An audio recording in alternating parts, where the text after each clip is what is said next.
Welcome to The Nooner, a daily dispatch of open-ended ideas from J.E. Peterson.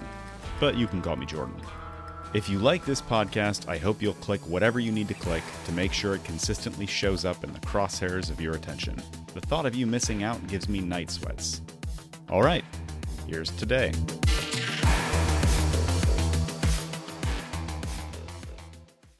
The 10-minute timer trick. Stuff on my to-do list usually comes in 3 sizes. 2-minute tasks, which I can knock off right away, tasks or projects that will take less than an hour, which I'll often plug into my calendar, longer or ongoing projects that will take much, much more than an hour, which I put off until they get all gummed up with the sticky mold of resistance. We're talking here about things like writing a novel or doing your taxes. The problem is there's a part of my brain that reflexively panics at the thought of facing something so large and complex. And then, in order to protect itself from this terrifying thing, it triggers 100 other ideas and desires to distract me from any intention I might have had to get started. Here's a trick that's been working for me lately. Decide on an arbitrarily short, non-overwhelming amount of time, say 10 minutes or 5.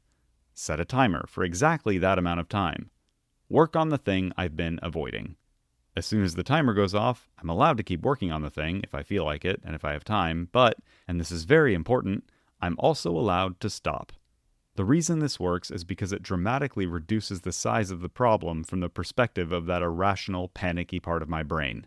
So instead of sounding the alarm and marshalling a host of distractions, it just says, oh, 10 minutes? That's not so bad. All right then.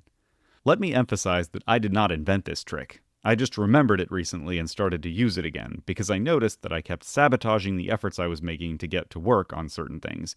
So, if you find yourself in a similar situation, just ask yourself, or more specifically, the part of your brain that fills with dread every time you think about that certain project you've been avoiding, what's a very small number of minutes you actually would be willing to work on it?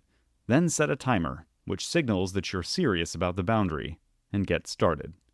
You might be surprised to discover that after doing this a handful of times, all the resistance around the project has dried up and blown away.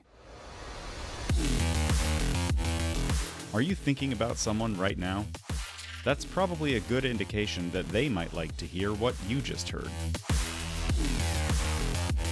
I'm not going to ask you to spam your socials, but I am going to ask you to follow your heart. And right now, your heart knows who to share this with. See you at noon tomorrow.